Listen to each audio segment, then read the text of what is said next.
ராமராமா, பிருகுவாசரः வெள்ளிக்கிழமை 3ஆம் தேதி ஏப்ரல் மாதம், விஸ்வாவசு வருஷம் பங்குனி மாதம் 20ஆம் தேதி, பிரதம திதி, காலை 8:37 வரை, பின்பு த்விதீய திதி சித்ரா நட்சத்திரம், இரவு 7:13 வரை, பின்பு சுவாதி நட்சத்திரம், வியாகாத யோக கௌலவகரணம்.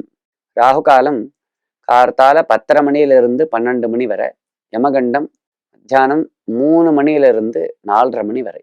அந்நிய தேசத்தை காட்டிலும் பாரத தேசத்திற்கு என்ன பெருமை? பாரதத்தினுடைய பெருமை என்ன அப்படின்னா, இதனுடைய பண்பு தான். பாரதத்தினுடைய பண்பு தான் இதுக்கு பெருமை. அதாவது ஏதோ பிறந்தோம், சுகத்தை அனுபவிச்சோம், முடிஞ்சுது அப்படின்னு இல்லை.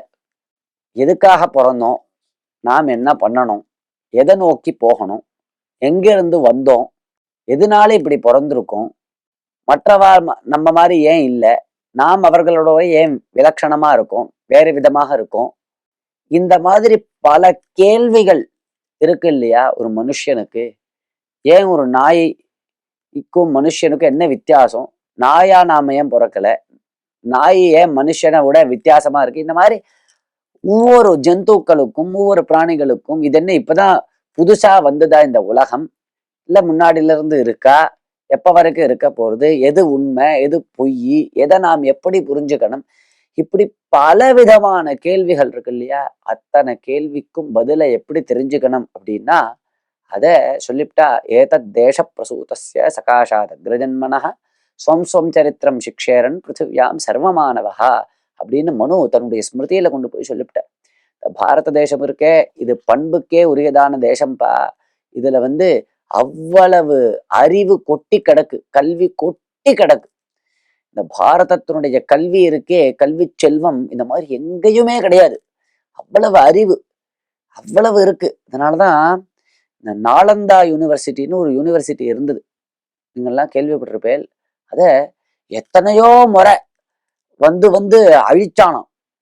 அந்நிய தேசத்து அரசர்கள் பல முறை அதை தீ வச்சு கொளுத்தினானா. அவ்வளவு ஓலைச்சுவடிகளும் அவ்வளவு புஸ்தகங்களும் அவ்வளவு ஒரு சிலா சாசனங்களும் கல்வெட்டுகளும் அதுல இருந்தது அப்படின்னு அது எல்லாத்தையும் அழிக்கணும். பாரதத்தினுடைய ஒரு தெம்பே, அவர்களுடைய பலமே இந்த வித்யில, அதுவும் இந்த வைதிகமான வேத சம்பந்தமான இந்த வித்யை இருக்கே, அந்த வித்யில தான் இருக்கு, அந்த கலாச்சாரத்துல தான் இருக்கு. அந்த கலாச்சாரம் காப்பாற்றப்பட வேண்டும் அப்படின்னா அறிவு காப்பாற்றப்பட வேண்டும் இல்லையா. அறிவை நாம் மெதுவா அதனுடைய வித்தைய மாற்றி அமைத்து விட்டோம், அதை அழிச்சுட்டோம்னா பாரதத்தையே நாம் ஜெயிச்சுடலாம் அப்படின்னு அவன் தீர்மானம் பண்ணி அத்தனை தடவை நாலந்தா யூனிவர்சிட்டியை அழிச்சான்னு சொல்லுவா. அப்படி ஹிஸ்டரி பேசுறது.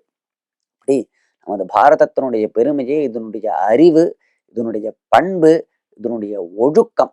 எந்த மனுஷனும் எப்படி வாழணும், எதை நோக்கி போகணும், நாம் எங்கிருந்து வந்தோம் அப்படின்னு தெரிஞ்சுக்கணும் அப்படின்னா, பாரத தேசத்துல இந்த பாரத தேசத்துல வாழக்கூடியதான உயர்ந்த மனுஷர்களை பார்த்து தெரிந்து கொள்ள வேண்டும்.